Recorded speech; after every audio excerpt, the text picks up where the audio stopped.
طالبان اور حکومت کو اتفاقی نقطے تک پہنچانے میں انشاءاللہ کامیاب ہو جائیں گے۔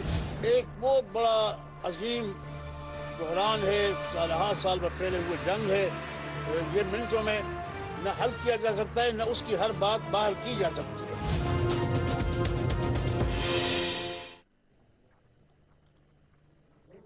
السلام علیکم ناظرین، ہم پروگرام آج کا ہمارے مہمان پہلے تعارف کرا دوں، مولانا عبدالعزیز صاحب، خطیب لال مسجد، طالبان کمیٹی کے سابق ممبر، ابھی آپ کا سٹیٹس شاید ابھی بھی طالبان کمیٹی کے ممبر ہیں۔ مفتی کفایت اللہ صاحب، آپ سینئر رہنما جمعیت علماء اسلام فضل الرحمان گروپ کے، آپ کا بہت شکریہ۔ پروفیسر ابراہیم صاحب ہمارے ساتھ موجود ہیں، پشاور سے آپ مذاکرات کر کے آئے طالبان کی اس کمیٹی کے ساتھ جس نے فیصلے کرنے ہیں ان تمام چیزوں پر جو شاید اس ملک کے مستقبل کا جن پر دار و مدار ہے۔ کچھ بتانے سے ابھی تک تو گریزاں ہیں کہ کیا بات ہوئی ہے طالبان کے ساتھ، کس چیز کی وہ بات کرتے ہیں، لیکن کچھ انٹرویو سامنے ہیں، کچھ خبریں سامنے ہیں، طالبان کی جانب سے بہت سے نکات ہمارے سامنے رکھے گئے ہیں، جو ان کی شرائط ہیں وہ سامنے رکھی گئی ہیں، اور کہا گیا کہ ان کے تحت کہیں نہ کہیں ریاست پاکستان کے ساتھ معاملات طے پا سکتے ہیں۔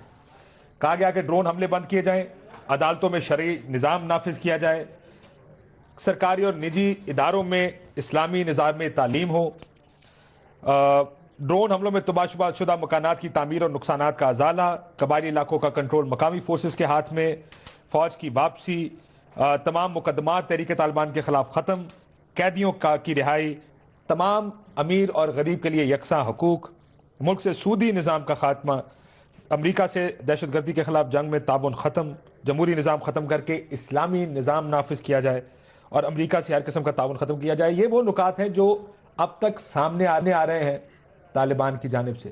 شریعت بہت سی چیزوں میں پیش ہے۔ دیکھنا یہ کہ بہت سے جو مطالبات ہیں شریعت کی نظر میں طالبان، ان کا رویہ، انہوں نے جو اب تک کارروائیاں کی ہیں، اس کا کیا کی سٹینڈنگ کیا ہے۔ پہلے اجازت دیں میں پروفیسر ابراہیم، آپ کچھ کہنا چاہتے ہیں؟ میں پروفیسر صاحب کے احتیاط کے بارے میں ان کو ایک شعر سنانا چاہتا ہوں۔ پروفیسر صاحب، جلووں کے اس ہجوم میں لازم ہے احتیاط، سہوی نظر معاف ہے قصدی نظر حرام۔ اب چلیں یہ پروفیسر ابراہیم صاحب کے لیے شعر تھا۔ پروفیسر صاحب، احتیاط لازم ہے، ظاہر ہے مجھے ہمیں اس بات کا احساس ہے کہ احتیاط کرنی بھی چاہیے۔ آپ نے کہا مثبت پیش رفت ہوئی طالبان کے ساتھ مذاکرات میں، کیا آئین کے تحت مذاکرات پر راضی ہے طالبان؟ یہ بات تو آپ شاید اگلوانا چاہتے ہیں اور مفتی صاحب اسی بات کے کہنے سے روک رہے ہیں۔ نہیں، میں تھوڑی سی وضاحت کر لوں کہ 6 فروری کو ہمارا دونوں کمیٹیوں کا مشترکہ اجلاس ہوا اور اس میں ایک مشترکہ اعلامیہ جاری ہوا۔ اس میں 5 نکاتی حکومتی ایجنڈا تھا یا موقف تھا۔ ایک نکتہ متفق علیہ تھا، اس پہ ہمارا اور حکومتی کمیٹی کا اتفاق تھا، اور وہ نکتہ یہ تھا کہ ہم طرفین سے یہ اپیل کرتے ہیں کہ کسی بھی ایسی پرتشدد کارروائی سے گریز کریں جس کا مذاکرات کے عمل کو نقصان پہنچے۔ باقی 4 نکات کے بارے میں ہم نے کمیٹی کے سامنے بھی گزارش کی تھی اور وہ پریس کو اور میڈیا کو اسی دن جاری ہوئے تھے کہ ہم یہ لے کے طالبان کے سامنے پیش کریں گے اور ان کا جو جواب ہوگا وہ واپس لائیں گے۔ الحمدللہ ہم نے طالبان سے ملاقات بھی کی اور انہوں نے وضاحتیں بھی مانگی اور وہ وضاحتیں بھی دی، اور اس کے بعد انہوں نے بہت اچھے طریقے سے ہمیں ایک تحریر حوالے کیا اور ان 5 نکات کا جواب انہوں نے دیا۔ اب یہ جواب جو ہے ہمارے پاس امانت ہے اور ہم آنے والے 1-2 دنوں میں انشاءاللہ حکومتی مذاکراتی کمیٹی کے ساتھ مشترکہ اجلاس کریں گے اور اس میں یہ سب باتیں پیش کریں گے اور اس کی بنیاد پہ انشاءاللہ العزیز ہم آگے بڑھیں گے۔ مولانا صاحب، جو مطالبات میں نے پروفیسر صاحب ابھی پڑھے ہیں، یہ طالبان کے مطالبات سے کس قدر قریب تر ہے؟ یہ تو نہیں بتا سکتے، یہ ساری قیاسرائیاں ہیں، اور اگر آپ اب کہہ رہے ہیں کہ وہ اس طرف نہ آ جائیں تو بہتر ہے۔ جی پروفیسر صاحب، نہیں، میری رائے یہ وہ نہیں بتا سکتے ہیں۔ پروفیسر میری یہ رائے ہے کہ یہ نہیں بتا سکتے۔ قیاس آ رہی ہے، یعنی یہ 22 نکات پہلے آ گئے، پھر 15 نکات، پھر 3 نکات۔ نہ طالبان نے کسی کو نکات دیے ہیں اور نہ ہم نے کسی کو نکات دیے ہیں، اور جو کچھ ہمارے پاس ہے وہ ہمارے پاس امانت ہے۔ اور یہ سارے نکات صرف ہر کسی کے ذہن میں جو کچھ آیا ہے اس کے ذہن کا ایک اختراع سامنے آ گیا ہے. درست فرمایا. آپ کہہ رہے ہیں کہ طالبان کی بات نہ کی جائے. میں آپ کو شاہد اللہ شاہد صاحب کا ایک انٹرویو بی بی سی کے ساتھ سناتا ہوں, ابھی کیا گیا. کیجیے, ان کو احتیاط کرنی چاہیے, یہ آپ کو احتیاط ضروری ہے. نہیں سب کر رہے ہیں, لیکن یہ چوک میں بیٹھے ہوئے نا, ان کے پاس غلطی کی گنجائش نہیں ہے. ٹھیک سنیے گا شاہد اللہ شاہد صاحب کی گفتگو. انہوں نے شریعت کا جو مطالبہ کیا ہے, جو مولانا صاحب کہتا ہے کہ طالبان نے ان کے ساتھ بھی جو گفتگو ہوئی تھی بنیادی مطالبہ تھا, انہوں نے کیا مطالبہ کیا سنیے. ہم جو جنگ لڑ رہے ہیں وہ شریعت ہی کے لیے لڑ رہے ہیں, اور ابھی جو ہم مذاکرات کریں گے تو یہ شریعت ہی کے لیے ہم مذاکرات کریں گے. جن کے ساتھ ہم مذاکرات کر رہے ہیں وہ سب یہ دعویٰ کرتے ہیں کہ ہم مسلمان ہیں, اور دوسری بات یہ ہے کہ یہ پاکستان بھی اسلام ہی کے نام پہ بنا ہے, تو اس میں کوئی مشکل ہی نہیں ہے, کسی مسلمان کے لیے کوئی مشکل ہی نہیں ہے. اگر ہم امریکہ سے مطالبہ کریں کہ تم شریعت کو نافذ کرو تو ان کے لیے مشکل ہوگا, لیکن یہ لوگ تو اپنے آپ کو مسلمان کہتے ہیں. درست. یہ شاہد اللہ شاہد صاحب, بنیادی مطالبہ شریعت کا ہے طالبان کا. شریعت کون سی؟ یہ سوال اس لیے بہت سے لوگ پوچھنا چاہ رہے ہیں صاحب کہ شریعت کی ایک ڈیفینیشن کو تھوڑی سی ہم دیکھ رہے ہیں, سب کی اپنی اپنی ہے. ایک طالبان کی شریعت کی ڈیفینیشن جو ہم نے تعریف افغانستان میں دیکھی, علماء سے ہم یہاں پوچھتے کہتے ہیں شریعت مکمل نام. آج غفور حیدری صاحب نے یہ بات کہی ہے, مولانا صاحب یہ بات کہہ چکے ہیں, لیاقت بلوچ صاحب یہ فرما چکے ہیں. میں مولانا صاحب آپ کے ساتھ ہم پچھلے پروگرام میں بھی موجود تھے, طاہر اشرفی صاحب, مفتی نعیم صاحب کے ساتھ بات ہوئی, وہ کہتے ہیں. دوسرے جو فقہ کے لوگ ہیں وہ بھی یہی فرماتے ہیں. ہم کون سی شریعت؟ بسم اللہ الرحمن الرحیم. سب سے پہلے ذرا تمہید سمجھنی پڑے گی. شریعت جوہر ہے, آئین اس جوہر کو حاصل کرنے کا سفر ہے. شریعت منزل ہے اور آئین اس منزل کو حاصل کرنے کا راستہ ہے. ٹھیک. ابہام جو پیدا کیا گیا ہے کہ کوئی شریعت اور آئین دو متصادم چیزیں ہیں, یہ غلط ہے. ان کے درمیان تباین نہیں ہے, کھچاؤ نہیں ہے آپس میں, اور ان کے درمیان توافق بھی نہیں ہے. ان کے درمیان تداخل ہے. کیا معنی؟ وہ چیزیں جو شریعت کی ابھی رہتی ہیں اور آئین کا حصہ نہیں بنی, ان کو ڈال دیا جائے تو یہ مکمل شریعت ہے. اس کو شریعت بھی آپ کہہ سکتے ہیں, میں بتاتا ہوں, اس کی شریعت بھی آپ کہہ سکتے ہیں اور اس کو آپ آئین بھی کہہ سکتے ہیں. مثلا یہ نہ کرنے کی شکایت تو مجھے کو بھی ہوگی, اور لبرل طبقے سے بھی ہمیں شکایت ہے, اور ہمیں سیکولر لوگوں سے بھی شکایت ہے. لیکن جو آئین ہے وہ ٹھیک ہے. مثال کے طور پر آئین کے اندر اب کچھ احکامات تو اسلام کے موجود ہیں, ان کو منوان اس پر عمل درآمد کر دیا جائے. یہ ایک مرحلہ. جب آئین نے یہ کہہ دیا کوئی قانون قرآن اور سنت کے بغیر, لوگوں کے سمجھنے کے لیے آپ تھوڑے سے ذرا تحمل کے ساتھ سنیں. ہم سے زیادہ تحمل نہیں, وہ کاٹے نہیں. میری بات یا تو کاموں کو پہنچے یا فل اسٹاپ کو. میں جس موضوع پر بات کرتا ہوں نا, وہ 18 کروڑ عوام کا مسئلہ ہے, اس لیے میں آپ سے وقت چاہتا ہوں. میں عرض یہ کرنا چاہتا ہوں, پہلے مرحلے کے اندر ہم ان تمام قوانین کو جو ہیں موجود ہیں عمل درآمد کہتے ہیں, وہ کیا ہیں؟ حاکمیت اعلیٰ اللہ تعالیٰ کی ہے. ٹھیک, ہمارا آئین کہتا ہے. اور قرارداد مقاصد جو مولانا شبیر احمد عثمانی جیسے برگزیدہ شخصیت نے, جس کا علم آج تک کسی کو حاصل نہیں ان کے بعد, انہوں نے اس کو اسمبلی سے پاس کرایا, وہ اس کا حصہ ہے. آرٹیکل 2 اس کہتا ہے کہ ریاست جو ہے وہ اس کا مذہب جو ہے وہ اسلام ہے. اور آرٹیکل 31 بتاتا ہے کہ اسلامی طرز زندگی کی بنیاد کاشف اسلامی طرز زندگی کی بنیاد قرآنی تعلیمات ہے. یہ آئین کہتا ہے. اور آئین کا یہی آگے جا کر 38 میں جز الف میں نیچے ذیلی شق کے اندر کہتا ہے کہ ربا کو ختم ہو جانا چاہیے. 40 اس کی خارجہ پالیسی کا تعین کرتا ہے آرٹیکل 40 کہ آپ جب تعلقات بین الاقوامی دنیا سے کریں تو اس میں اسلامی ممالک کے ساتھ آپ وہ اتحاد بنائیں. اور 41 ذیلی دفعہ 2 کہ ہمارا صدر وہ مسلمان ہوگا اور 45 سال کا ہوگا, غیر مسلم صدر بھی نہیں بن سکتا. اور آگے یہ کہ 62 کے اندر بتایا ہے کہ ہمارا پارلیمنٹ کا رکن ایسا آدمی ہوگا جو اچھے کردار کا حامل ہوگا. اور آگے ہاں کے اندر بتایا گناہ کبیرہ سے اجتناب کرنے والا ہوگا. 62-63 کا تو کوئی گناہ نہیں, یہ چیزیں موجود ہیں. میں آپ کو آگے لے جاتا ہوں. 227 جی 227 چیخ کے کہہ رہا ہے کہ کوئی بھی شک یا اس کی ذیلی شک یا اس کی ذیل کی ذیلی شک وہ قرآن و سنت کے خلاف نہیں ہوگی. آگے آپ کو لے جاؤں. 228 ایک آئینی ادارہ فراہم کرتا ہے اسلامی نظریہ کونسل کہ اس قرآن و سنت کو قانون کی زبان دے کر یا آئین کی پارلیمنٹ کی زبان دے کر اس کو نافذ کر دیا. آپ وہی کہہ رہے ہیں جو ہم کہہ رہے ہیں. آپ کہہ رہے ہیں آئین میں کچھ نہیں ہے, قانون میں مسئلہ. میں ذرا وضاحت کرتا ہوں. 260 میں ختم نبوت کی بات ہے. اور وہاں پر قادیانی گروپ اور اس کے احمدی لاہوری گروپ کو بھی دار اسلام سے، اب جو جس کا یہ چیزیں موجود ہیں میں اس کو کس طرح کہہ دوں یہ غیر اسلامی ہے؟ ایک بات، صبر ابھی جلدی نہیں کرے، یہ پہلا مرحلہ ہوگا، اس پر عمل درآمد کر دیے۔ دوسرا مرحلہ کیا ہوگا؟ بہت ساری سفارشات ہیں وہ قانون سازی کے انتظار میں ہیں، اس پر عمل درآمد نہیں، اس کو اٹھاؤ اور قانون بناؤ۔ اب میں اور مولانا عبدالعزیز بیٹھ جائیں گے کہ قانون سازی بھی ہو گئی ہے، پہلے موجود پر عمل بھی ہو گیا ہے، اب کون کون باقی رہتے ہیں؟ تو ہمارے پاس تو پیکج ہوگا نا اس قرآن و سنت کا، جو اس پیکج کو سامنے رکھیں گے تو 25% مثلا وہ امور رہتے ہیں، ان 25 کو میں پارلیمنٹ کے ذریعے نافذ کراتا ہوں، تو آپ بتائیں کون سی چیز باقی رہ جاتی ہے؟ آئین کی کیسی مثال ہے؟ بڑی اچھی دلائل دے رہے ہیں۔ ایک آدمی ہے وہ نماز ایک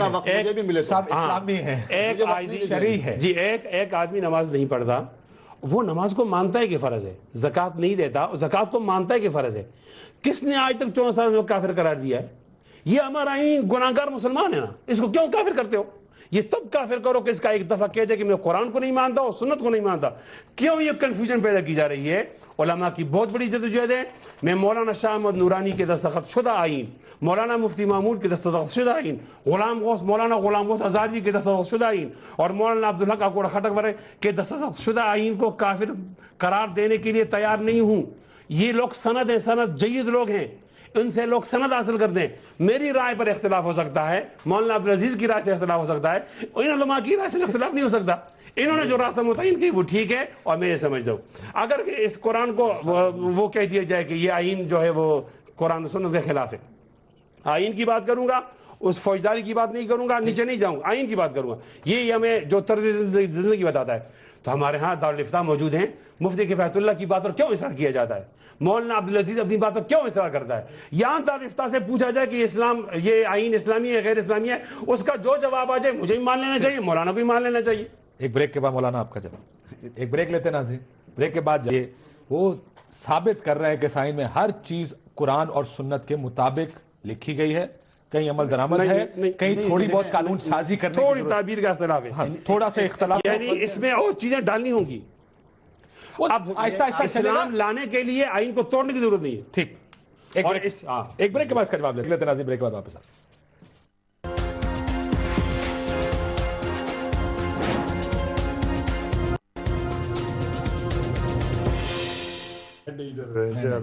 جی ویلکم بیک ناظرین۔ مولانا صاحب، انہوں نے آئین کی دلائل دے کر کہا کہ یہ اس میں کمیاں ضرور ہوں گی اگر شریعت کی بات کریں، کہیں نہ کہیں اس کے اوپر عمل درآمد کا مسئلہ ضرور ہے، یہ مت کہیں غیر آئینی، غیر اسلامی بسم اللہ الرحمن الرحیم۔ دیکھیں، جب میں یہ کہتا ہوں کہ آئین قانون غیر اسلامی ہے تو میں دونوں کو لازم ملزوم سمجھ کر کہتا ہوں۔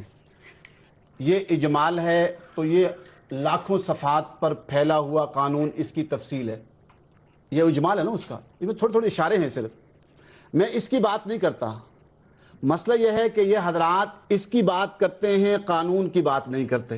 ایک طرف اب یہ کہتے ہیں صرف وعدے، ارے وعدے تو بہت ہیں پاکستان میں، پاکستان بنتے وقت کہا گیا کہ پاکستان کا مطلب کیا، لا الہ الا اللہ، لاکھوں لوگ قربان ہو گئے، ان وعدوں پر قربان ہو گئے، لیکن دیکھنا یہ ہے کہ زمینی حقائق کیا ہیں۔ کیا اسلامی نظام ہے اس ملک میں؟ عدالتوں میں قرآن و سنت کا نفاذ ہے؟ عدالتوں میں وہ الہی قانون، آسمانی قانون قرآن و سنت کا نفاذ ہے؟ عدالتوں میں قرآن و سنت سے اخذ کیے ہوئے قوانین جو علماء امت نے قرآن و سنت کی روشنی میں مرتب کیے، ان کا داخلہ بند ہے یا داخل ہو سکتے ہیں؟ میرا موقف یہ، میں اس کو علیحدہ نہیں کرتا، موڑے ایک کرتے نا، اس میں بہت چند چیزیں ہیں۔ عربی کا مقولہ حکم الاکثر حکم الکل، دیکھا یہ جاتا ہے کہ اکثر کا اعتبار کیا جاتا ہے۔ ایک آدمی میں اندر کا 70% صفات ہے، تھوڑی سی آپ کمزوریاں برداشت کر لیتے ہیں، کہتے ہیں یار کوئی بات نہیں، لیکن 30% یا 70% کمزوریاں تو بات تو کی جاتی ہے نا۔ میرا موقف یہ، میں یہ نہیں کہتا کہ اس میں اچھی چیزیں کچھ نہیں، کچھ ہیں لیکن وہ معدوم ہے۔ اب میں دوسری بات کی طرف آتا ہوں، جیسے آپ نے ان کی بات سنی، ہماری انگریزی، آپ اتفاق کر رہے ہیں یہ سوال پہلی بار اس طرح کہہ رہے ہیں؟ دیکھیے، اب انگریزی قوانین کے اندر قرآن و سنت کو کوئی موقع نہیں دیا جاتا، قرآن و سنت کو قانون بھی نہیں سمجھا جاتا، حالانکہ وہ آسمانی قانون ہے۔ وہ قرآن اور سنت آسمانی ہے، اور یہ جو انگریز کے قانون ہیں انسانوں کے ہیں، مسلمانوں کے بھی نہیں ہیں، لیکن ان کو لا کا درجہ حاصل ہے، سپریم لا کا درجہ حاصل ہے۔ میں وکلا سے کہوں گا، علماء سے کہوں گا، جا کے تحقیق کریں، چند کتابوں کے نام پڑھتا ہوں، اور یہ سارے انگریزی ایکٹ ہیں۔ Contract act 1872، the sale of good act 1930، easement act 1882، P P C 1860، the trust act. یہ اسلامی قوانین کی کتابوں کے نام نہیں لے رہا، انگریزوں کی کتابوں کے نام لے رہا ہوں جو قانون کا حصہ ہیں، سمجھیے یہ اس پر ہم نے آپ کی ساری بات سمجھ لی، یہ چلے سارے قوانین گورے کے قانون ہیں، میری بات اختلاف ہو گیا قانون پہ۔ اچھا، اب میں یہ کہتا ہوں کہ یہ 21 کتابیں ہیں، یہ ہمارا سپریم لا ہے ملک کا، عدالتوں میں جا کر دیکھ لیں، اور یہ آئین اس کو تحفظ فراہم کرتا ہے انگریز کے قانون کو۔ اگر اس میں تھوڑی سی باتیں آپ نے اندر سارا گند ہے اور اوپر تھوڑی اچھی چیزیں ڈال کر، اکثریت کا اعتبار ہوتا ہے۔ اگر 2% پانی یا 1% دودھ ہے تو ہم اس کو دودھ تو نہیں کہیں گے، یہ ساری بحث کریں گے آرٹیکل فلاں میں مانا۔ بھئی بات یہ ہے، قوم کو سچا انصاف مل رہا ہے، جائیے عدالتوں میں سارے گچ مچ کرتے ہیں انگریزی میں سر، اور لاکھوں روپے لوگوں سے لوٹتے ہیں۔ میں 21 سال عدالتوں کے دھکے کھاتا رہا، اور ابھی یہ کہہ رہے تھے نا مولانا صاحب کہ ہم اس کو کہاں پہنچتے کہ ان کا خاندان قربان ہو گیا ہے۔ اگر میں خاندان قربان کر کے اپنے موقف پر قائم ہوں، میں یہ کہتا ہوں کہ یہ نظام غیر اسلامی ہے، لیکن مولانا اس پر بات نہیں کریں گے۔ میرے ادھر کہہ رہے تھے، قسم کھا کر کہتے یہ گندی گند ہے، لیکن اس پر بات نہیں کریں گے، ان کو پتہ ہے اس پہ پکڑا جاؤں گا۔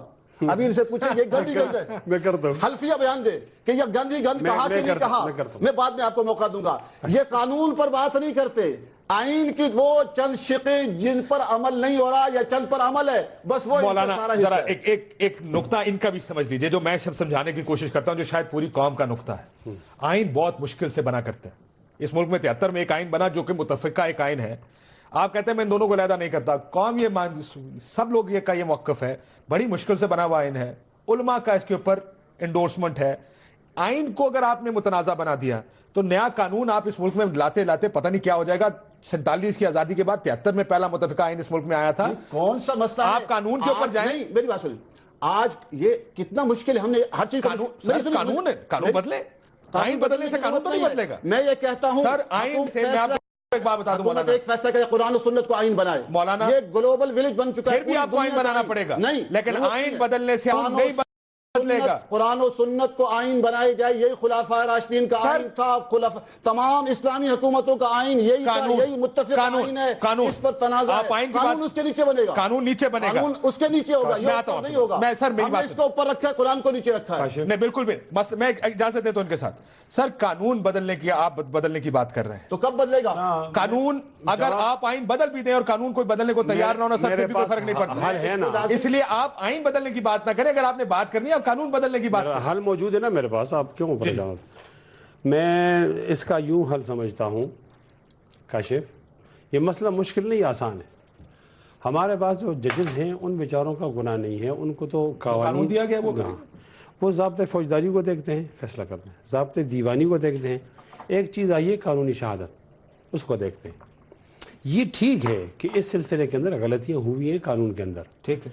اگر آپ فقہا کے اقوال کے مطابق ضابطۂ فوجداری کو ٹھیک کریں، ضابطۂ دیوانی کو ٹھیک کریں، پھر جج پابند ہوگا اس کے مطابق فیصلہ کرنے کے لیے، ٹھیک۔ اب جب جج پابند ہوگا اس کے مطابق فیصلہ کرنے کے تو شریعت تو آ جائے گی نا۔ سر آئین پھر بھی ان کو سمجھانے کے لیے آئین پھر بھی یہ نہیں کہے گا کہ چوری کی سزا ہاتھ کاٹنا ہے، وہ پھر بھی قانون میں ڈالی جائے گی۔ یا اللہ خوش رکھے۔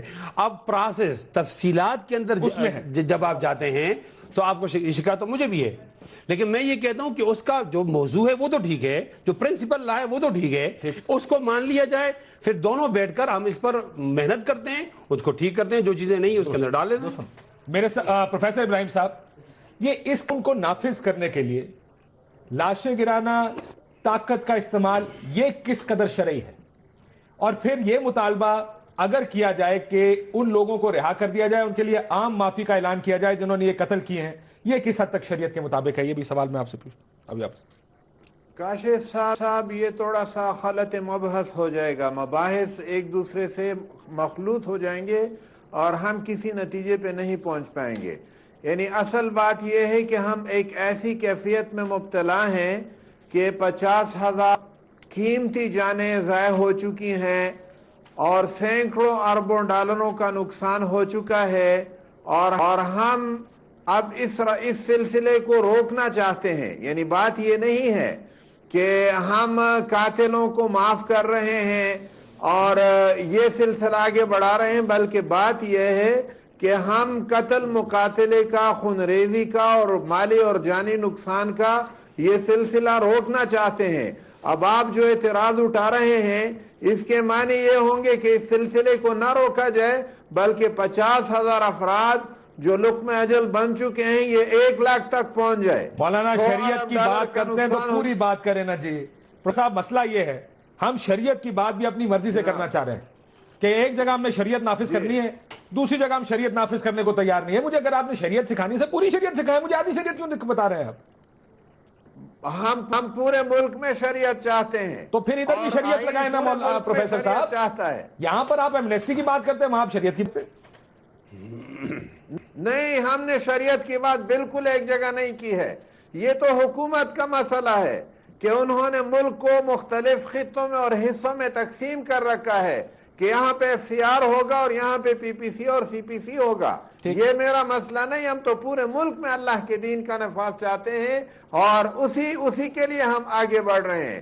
لیکن یہ مسئلہ اصل میں آپ نے جو سوال اٹھایا ہے کہ جن لوگوں نے یہ اور یہ جرائم کیے ہیں کہ آپ مذاکرات کے ذریعے سے ان کو معاف کروانا چاہتے ہیں، تو اصل میں تو دوسری طرف سے دیکھ رہا ہوں کہ اتنا اور اتنا نقصان ہو چکا ہے کہ اس نقصان کو روک دیا جائے، اس نقصان کو مزید آگے بڑھنے دیا جائے. آپ مجھے اس پہ قائل کر لیں. چلے میں اس کے اوپر ایک سوال پوچھتا ہوں. حامد صاحب موجود ہیں، میں ان سے یہی سوال پوچھوں ان کا نقطہ نظر اس پر کیا ہے شریعت کے حوالے سے. جی حامد رضا صاحب، آپ گفتگو سن رہے تھے، آپ کو کیا لگتا ہے شریعت میں اس کی کیا پوزیشن ہوئی؟ بسم اللہ الرحمن الرحیم. کاشف عباسی صاحب، ایک تو ہم تو چونکہ ہمارا نقطہ نظر بہت واضح ہے کہ ہم ان مذاکرات کا سرے سے ہی ہم ان کے مخالف ہیں، اور ہم سمجھتے ہیں کہ اسلام دشمن اور ملک دشمن قوتوں سے مذاکرات نہیں ہو سکتے. لیکن بہرحال چونکہ گورنمنٹ مذاکرات میں ہے تو آپ مجھے بتلائیں، ہم ایک سوال جب کرتے ہیں تو اسے چھوڑ کے آگے چلے جانے کا طریقہ زیادہ مناسب میرا خیال ہے نہیں ہوتا. یہ طے کیا گیا دونوں سائڈ سے کہ سیز فائر ہوگا اور یہ ریکویسٹ کی گئی ایک دوسرے کو کہ ہم ایک دوسرے کی کلنگ نہیں کریں گے. اب مجھے آپ یہ فرمائیے کہ کیا اس سائڈ سے کلنگ رکی، بم دھماکے رکے، سوسائڈ بامبنگ رکی، ان دستی بمبوں کا معاملہ رکا؟ نہیں رکا. جب بھی آپ کسی چیز کا فیصلہ کرتے ہیں تو کسی بھی آدمی کے جو ایکٹ ہوتا ہے اس کی بنیاد پر آپ کا لیا جاتا ہے کہ اس کا بندے کا پریویس ایکٹ کیا تھا، کیا یہ اپنی زبان پر پورا اترتا ہے، اپنی بات پر پورا اترتا ہے یا نہیں. تمام چیزوں سے پہلے ہمیں اس بات کا جواب دیں کہ ابھی تک خود کچھ دھماکے کیوں نہیں رک رہے. پھر تو میرا مطالبہ یہ ہے کہ پاک فوج کو آپریشن فوری طور پر سٹارٹ کر دینا چاہیے، اور ڈیورنگ آپریشن اگر مذاکرات ہوتے ہیں تو چلتے رہنے چاہیے. کیونکہ دیکھیں نا، ایک سائڈ سے باقاعدہ کلنگ ہو رہی ہے، بم دھماکے ہو رہے ہیں، اور دوسری میں آپ کو بات عرض کروں، یہ جو شریعت کے حوالے سے بار بار بات کی جاتی ہے، دیکھیں ہم بھی چاہتے ہیں کہ اس ملک کے اندر شریعت نافذ ہو، اس ملک کے اندر اسلامی قوانین ہوں اور ان کے اوپر امپلیمنٹیشن ہو. مسئلہ یہ نہیں ہے کہ آپ کے آئین میں کچھ چیزیں ہیں جو غیر شرعی ہیں، مثلا حکمرانوں کے استثناء کا معاملہ یہ اسلامی شریعہ کے مطابق نہیں ہے. لیکن کاشف صاحب، یہ آواز، یہ چیز وہ لوگ اٹھائیں، وہ پارٹیز اٹھائیں جنہوں نے اس آئین پر سگنیچرز کیے ہیں، وہ مل بیٹھیں ایک پرامن طریقے سے. ہم اگر دیگر معاملات پر اکٹھے ہو سکتے ہیں تو اس معاملے پہ کیوں نہیں بالکل درست فرمایا. میں یہی نقطہ مولانا عبداللہ کے پاس لے معاملے کو ختم کریں. ٹھیک، پرامن طریقے سے آواز اٹھائیں. وہ کہتے ہیں کہ ہر چیز کو کرنے کا ایک طریقہ کار ہے. مجھے یہ بتائیے سر کہ 50,000 لوگوں کو جنہوں نے مارا، میں ایک شرعی اس میں پوچھ رہا ہوں، ان کی معافی جائز ہے؟ دیکھیں، یہاں دنیا میں ہمیشہ یہ ہوتا ہے جب آپس میں وہ افراد جو طاقت میں کوئی بھی گروپس آ جاتے ہیں، کسی حوالے سے آ جاتے ہیں، جب مذاکرات تو کیے ان سے جاتے ہیں جو طاقت والے ہوتے ہیں، جب ان کے پاس طاقت. شریعت پوچھ رہا ہوں سر. میں سوچیے، شریعت اس کی اجازت دیتی ہے، اس میں کیا حرج ہے؟ دیکھیں، اب یہ بعض حضرات کہہ رہے ہیں کہ پہلے آپریشن کیا جائے اور آپریشن کر کے ان کو پاکستان کا قانون منوا دیا جائے اور اس کے بعد مذاکرات کی کوئی ضرورت ہی نہیں رہتی. مسئلہ یہ ہے کہ دیکھیں، آپریشن کی ہمارے احمد رضا صاحب بات کرتے ہیں. میں نے ایک دن پہلے بھی کہا تھا، میں نے کہا فوج نے بہت لڑ لیا ہے. 12 سال بڑی مدت ہوتی ہے. اگر آپ کو اور الطاف حسین کو بہت شوق ہے تو آپ ایک جو ہے لشکر بنا لیجئے، فوج کو بیرکوں میں بھیج دیتے ہیں، آپ شوق پورا کر لیجئے. اس وقت جنگ کی بات نہ کیجئے، اس وقت امن کی بات ہو رہی ہے. یہ کہتے نہیں جو ہے فوج کو آگے بڑھنا چاہیے. لیکن مولانا ایک بات جو انہوں نے کہی کہ غیر آئینی چیز ہے کہ اگر کسی سربراہ مملکت کو استثناء دی جائے, یہ تو دوسرا مسئلہ. استثناء تو کسی کے لیے بھی غلط ہو گیا نا. میں کہتا ہوں نا, دیکھیں دنیا میں جب بھی میں قتل کروں, مجھے کسی کے پاس ثوابدیدی اختیار تو نہیں مجھے معاف کرنے کا, قصاص دیت تو لاگو ہوگا, ہمیشہ اس کے بغیر تو نہیں ہے. ہمیشہ مسلمانوں میں جب آپس میں قتل و قتال ہوا ہے, حضرت عائشہ رضی اللہ تعالی عنہا اور حضرت علی کی کچھ جنگ جمل ہو گئی تھی, تو اس میں کسی کو بعد میں قصاص کی بات نہیں کی گئی. جو شہید آپس میں مارے گئے اس کے بعد ان کو معاف کیا گیا. اب یہ کون سی بات, جب یا تو پھر آپ یہ کریں کہ ہم ان کے ساتھ, اگر یہی کرنا ہے تو پھر وہ رکھیں گے ہمارے اتنے مرے ہمیں بھی قصاص دے دو, آپ کریں ہمارے اتنے مرے. میں یہ کہتا ہوں اس وقت معافی دی جائے, اور میں جیسے کہتا ہوں کہ ہم پرویز مشرف کو معاف کرتے ہیں, آئیں قرآن و سنت کو نافذ کرتے ہیں, قرآن و سنت کے نافذ کر کے جو جرم کرے اسے سزا دیتے. بس میرا سوال یہ بھی تھا کہ کیا قرآن و سنت کو بزور بازو, بزور خودکش حملہ نافذ کرنا یہ شریعت کے مطابق ہے؟ قرآن مجید میں جہاد کا ایک تصور تو ہے نا. وہ تصور اس کے اوپر لاگو ہوتا ہے ایک مسلمان ریاست کے اوپر, جہاں آئین آپ کہتے ہیں اسلامی ہے, جہاں مسلمان قوانین ہیں. ایک آدمی سے پوچھا کہ آپ کا نام کیا ہے, تو اس نے کہا خدا. تو دوسرے نے اس کو یہاں گردن سے پکڑا, اوپر چڑھا, خدا بنتے ہو؟ اس نے کہا میں خدا نہیں ہوں, میں خدا بخش ہوں. اب بخش آپ نے کہنے نہیں دیا. دیکھو جہاد کے تصور تو ہے اور اس سے انکار نہیں کیا جا سکتا, وہ ایک اٹل حقیقت ہے, اس ملک میں جائز ہے. لیکن چونکہ پوزیشن مختلف ہوتی ہے, نبی علیہ الصلوۃ والسلام کے زمانے میں ایک بھی کلمہ گو کو نہیں مارا گیا. یہاں تک کہ جب جنگ احد کے اندر ایک منافق نے 300 لوگوں کو الگ کر دیا, جب کل تعداد مجاہدین کی 1000 تھی اور مقابلے میں 3000 تھے, تو بہت بڑا دھچکا ہوا نا. تو کہا گیا کہ بھئی اب اس کے خلاف تو جہاد ہونا چاہیے. ٹھیک. تو آپ علیہ السلام نے فرمایا کہ لوگ کہیں گے کہ یہ ان کو بھی مارتا ہے جو اس کا کلمہ پڑھ دیں. دیکھو کتنی لچک ہے. فتح مکہ کے موقع پر ایک صحابی نے ایک آدمی کو ایسے پوزیشن میں مارا کہ جا کر اس نے کلمہ پڑھا اور اس کو لگ گئی ہے, تو اس کی شکایت ہو گئی نبی علیہ الصلوۃ والسلام کی دربار میں. اور شکایت اس چیز کی ہوتی ہے جو معمول نہ ہو. انہوں نے کہا کہ منافقت کی ہے, اس نے خوف سے کلمہ پڑھا, اور انہوں نے کہا کہ تمہارا کیوں مارا, تم کیسے جانتے ہو کیوں مارا, میں کیا تھا؟ وہ کلمہ پڑھ رہا تھا, جگہ جی خوف سے بھی آپ نے اس کا دل. یہ ایک واقعی اس کی مذمت ہو گئی ہے. اس کا معنی کیا ہے کہ جب آپ کافروں میں بات کرتے ہیں تو آپ وہ تمام سنت پہ عمل کر سکتے ہیں جو کافروں کے ساتھ آپ جہاد کرتے ہیں, لیکن جب آپ کلمہ گو مسلمانوں سے بات کرنا چاہتے ہیں تو اس کے لیے آپ کو احتیاط کرنا پڑا ہوگا. سر یہ تلوار, ایک منٹ, تلوار نہ کاشف, ایک ہے تلوار کا اٹھانا, ایک ہے تلوار کا مارنا, ان دونوں میں فرق ہے. آپ علیہ السلام نے تلوار کو اٹھایا, مارا کہاں یہ بھی دیکھا جائے نا.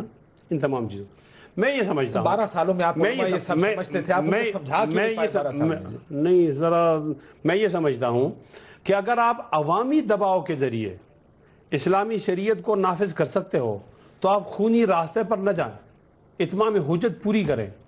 اور میرے خیال میں کہ وہ بڑے بڑے علماء جنہوں نے پرامن راستے کو اختیار کیے, ہم نے 1857 کی جنگ آزادی لڑی ہے اور ہمیں بہت زیادہ نقصان ہو گیا ہے. 1857 کے بعد پھر ہماری حکمت عملی تبدیل ہو گئی ہے کہ اب ہم پرامن جدوجہد کریں گے. پاکستان بھی بنا, اس کے بعد پرامن جدوجہد کی بات ہوئی ہے. ٹھیک ہے. پھر کب علماء بیٹھ کر اجتہاد کیے کہ اب پرامن جدوجہد کی ضرورت نہیں ہے اور اب مدعو اٹھانا چاہیے؟ نہیں, آج بھی جو علماء بڑے بڑے علماء ہیں وہ پرامن جدوجہد. ایک ہمارے ہاں جامعہ اشرفیہ کے اندر 2 سال پہلے 110 بڑے بڑے علماء کو جمع کیا گیا اور ان سے پوچھا گیا کہ کچھ لوگ کہتے ہیں کہ ہم بندوق اٹھائیں, تو تمام علماء نے کہا نہیں, پاکستان کے ماحول کے لیے مناسب یہی ہے کہ آپ پرامن جدوجہد کریں. پرامن جدوجہد ضروری ہے. مجھے شکایت ہے کہ یہاں نبی علیہ الصلوۃ والسلام کی ختم نبوت کے لیے بھیک مانگنی پڑتی ہے. مجھے یہ شکایت ہے کہ جب عطا اللہ شاہ بخاری رحمۃ اللہ علیہ 53 کے اندر آئے تو مار روڈ پر اتنا زیادہ قتل عام ہوا کہ بعض لوگ کہتے ہیں کہ 10,500 ہوا. ٹھیک. مجھے یہ بھی شکایت ہے کہ لبرل طبقے نے بے-حیائی میں بہت زیادہ اضافہ کر دیا ہے. لیکن میں ان تمام چیزوں کا حل یہ سمجھتا ہوں کہ ہمیں شریعت منزل بنانی چاہیے, اس کی طرف جانا چاہیے, آئین کو اس کے لیے لونڈی بنا کر جانا چاہیے. ہماری آئین کی یہ پوزیشن ہے جس طرح ایک فقی قرآن مجید سے استنباط کرتا ہے اور جا کر وہ حدیث سے استنباط کرتا ہے, اور اب اس کی استنباط کو ہم خلاف قرآن نہیں کہہ سکتے. اب جو چیزیں قرآن و حدیث کے مطابق نہیں ہیں اس کو نکال دیا جائے, اس کی جگہ اور چیزیں ڈال دی جائیں. جب کوئی چیز باقی نہیں رہی قرآن سنت کے خلاف تو میری مراد یہ ہے کہ اب اس آئین کے ذریعے سے ہم نے اپنی منزل تک ہم پہنچ گئے. جلدی سے میں نے پھر دیکھیے بات یہ ہے کہ انہوں نے ایک بڑی عجیب سی بات کہی کہ ہم یہ قرآن کے مطابق ہے، اور قرآن کے جیسے قرآن کی تشبیہ دی کہ اس سے ہم مسائل کو استنباط کریں گے۔ مجھے حیرانگی ہے قرآن کی بات نہیں کرتے، ہر جگہ آئین آئین آئین آئین کی بات کرتے ہیں۔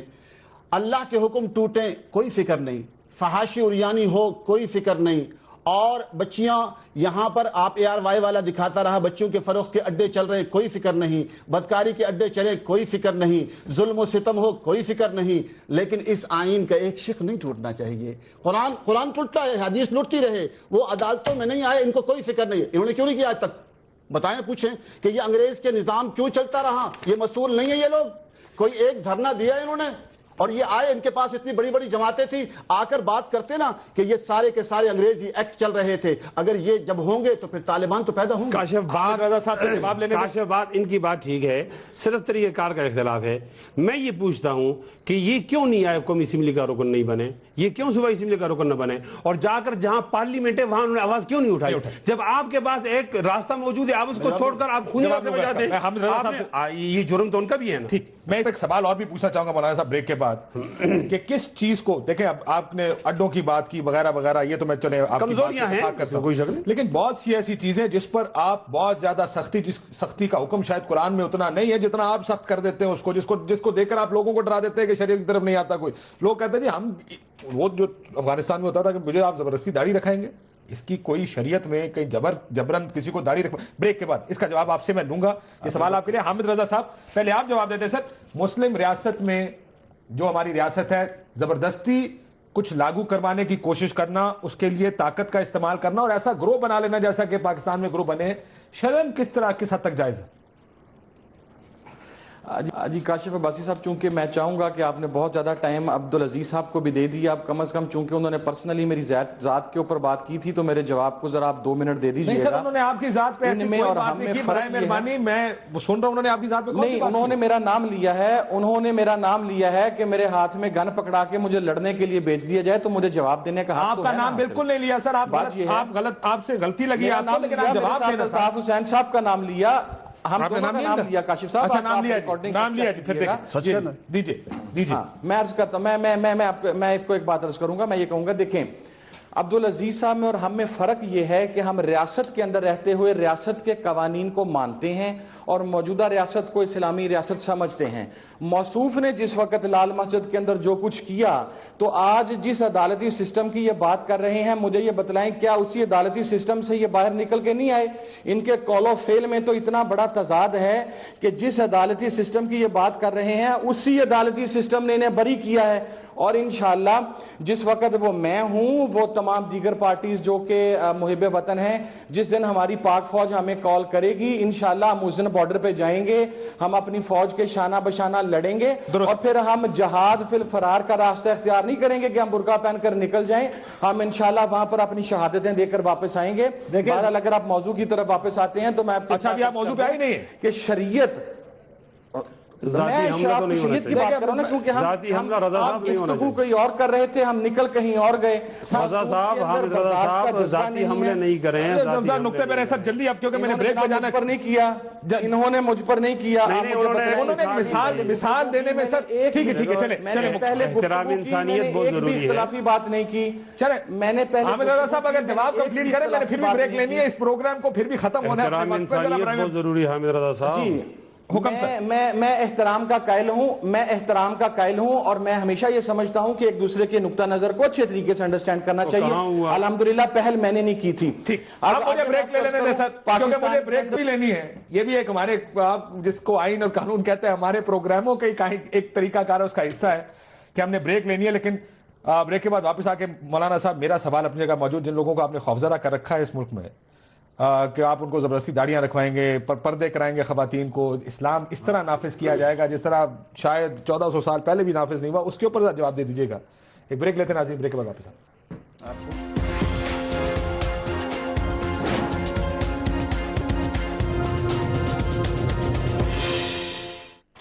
ویلکم بیک ناظرین۔ حامد رضا صاحب سے شروع کرتے ہیں، کراچی میں ایسا موجود ہے، آخری وہ کچھ جواب دینا چاہ رہے تھے صاحب، شریعت کی بات ہم کر رہے تھے۔ حامد رضا صاحب، حامد رضا صاحب ساتھ نہیں، پروفیسر ابراہیم صاحب۔ سر جناب، یہ جو شریعت کی ہم بات بار بار یہاں پر آئین کا نفاذ، قانون، مجھے یہ بتائیے آپ کا کیا خیال ہے کہ کیا پارلیمانی جمہوریت میں ہم یقین رکھیں گے، طالبان کو اس بات پر آمادہ کر لیں گے کہ پارلیمنٹ بھی ہوگی، آئین بھی ہوگا، اس کے ذریعے پرامن طریقے سے نفاذ ہوگا اس کا؟ اصل میں کاشف صاحب، جمہوریت اور غیر جمہوریت کی بحث جو ہے یہ درست نہیں ہے. یعنی بات یہ نہیں ہے کہ جمہوریت اسلام میں شورائیت ہے، مسلمانوں کا نظام کیسے چلے گا، اقتدار کس کے ہاتھ میں ہوگا، یہ شورائی طریقے سے اس کا تعین ہوگا. اسلام کے اندر بات یہ ہے کہ حلال اور حرام کے اختیار کس کے پاس ہے. ہر وہ نظام جس میں حلال اور حرام کے اختیار اللہ کے سوا کسی اور کے پاس ہو، چاہے وہ فرد واحد کی حکمرانی ہو، چاہے ایک خاندان کی ہو، چاہے ایک گروہ کی ہو، چاہے جمہور کی ہو، یہ کفر ہے. لیکن جہاں تسلیم کر لیا جائے کہ حلال اور حرام کے اختیار اور حاکمیت اعلیٰ اللہ تعالیٰ کا حق ہے، اس کے اندر رہتے ہوئے پھر یہ متعین کرنا کہ اقتدار کس کے ہاتھ میں ہو، یہ شورائی طریقے سے ہوگا. یہ پارلیمانی بھی ہو سکتا ہے، صدارتی بھی ہو سکتا ہے، اس کے علاوہ کوئی اور راستہ بھی ہو سکتا ہے جس میں شورا کے ساتھ، مشورے کے ساتھ وہ نظام چلایا جائے.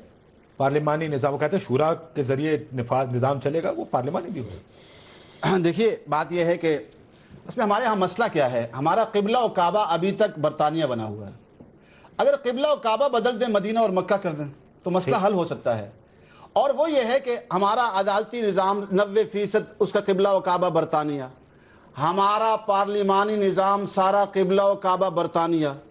ہم کیوں نہیں جاتے محمد عربی صلی اللہ علیہ وسلم کی طرف؟ ہمارے آئین بھی انسانوں کے، آسمانی آئین بیچارہ ایک طرف ہے قرآن و سنت، اس کی کوئی بات نہیں کرتا. تو یہ پارلیمانی نظام جیسے اس کا میں نے کہا نا سارا خلاصہ یا ساری بنیاد اساس برطانیہ ہے، ایسے ہی پارلیمانی نظام کی بنیاد اور اساس اور سارے خد و خال سارے وہ بھی وہاں سے آئے ہیں. اسلام شورا کا تصور پیش کرتا ہے، اس کا تصور اسلام میں نہیں ہے. آخری سوال آپ سے، اس کے بعد آپ پورا جواب دے دیجیے گا.